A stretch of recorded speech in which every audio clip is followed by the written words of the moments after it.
Le nouvel an, dans la tradition des institutions, est synonyme d'échange de vœux. C'est bien valable pour le milieu diplomatique accrédité au Tchad qui, dans son ensemble, se fait le devoir de venir à la rencontre du chef de l'État au seuil de cette nouvelle année. Le rituel commence par le ballet des arrivées des diplomates, une phase orchestrée par le directeur général du protocole de la présidence, l'ambassadeur Alamaï Alina. 48 hommes et femmes, soit presque la totalité des ambassadeurs et représentants des organisations internationales, ont répondu présents à ces rituels qui a lieu dans le hall du palais Toumaï. L'entrée en scène du président de transition, général Mohamed Idriss Déby Itnou, a ouvert le bal. C'est pour la deuxième fois que le chef de l'État se prête à cet exercice. Honneur revient au doyen du corps diplomatique, l'ambassadeur du Royaume du Maroc au Tchad, Abdoulatif Errouja, de prendre la parole. Se faisant le porte-parole de ses collègues, il a souhaité bonne santé, bonheur et prospérité au chef de l'État, à sa famille et au peuple tchadien.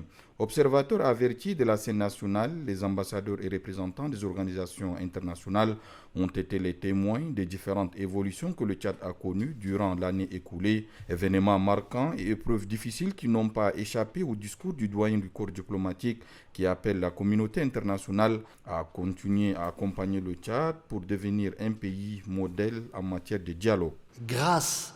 à vos orientations, le gouvernement d'union nationale, soutenu par les Tchadiens de tous les horizons, ne ménagera aucun effort à même de permettre au pays de Toumaï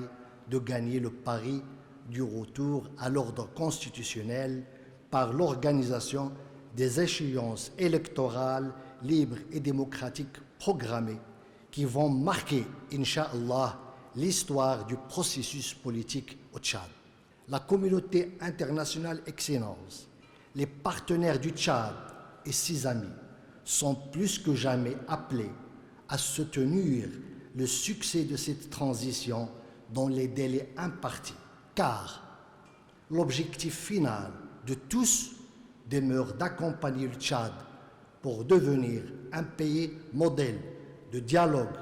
avec ses énormes potentialités, notamment une jeune population dynamique. Un appel, une analyse et des souhaits du doyen du corps diplomatique qui ont amené le chef de l'État à réagir pour adresser en retour ce vœu de santé, de prospérité, de progrès et de bonheur à ses interlocuteurs et à leurs familles respectives, ainsi qu'au gouvernement et au peuple des pays et des organisations qu'ils représentent, trouvant en eux des acteurs qui partagent le quotidien des Tchadiens et accompagnant les actions du gouvernement. Le chef de l'État souligne que l'année 2022 a été déterminante car ayant permis d'enregistrer des progrès notables sur le terrain de la transition, de la réconciliation nationale et de la refondation du pays. Remercier les pays frères et amis, les partenaires techniques et financiers sont également invités par le chef de l'État, général Mohamed Idriss Déby Itnou, à accompagner le Tchad dans sa marche vers le retour à l'ordre constitutionnel. Car, rappelle-t-il, cette seconde phase de la transition revêt une importance capitale au regard du calendrier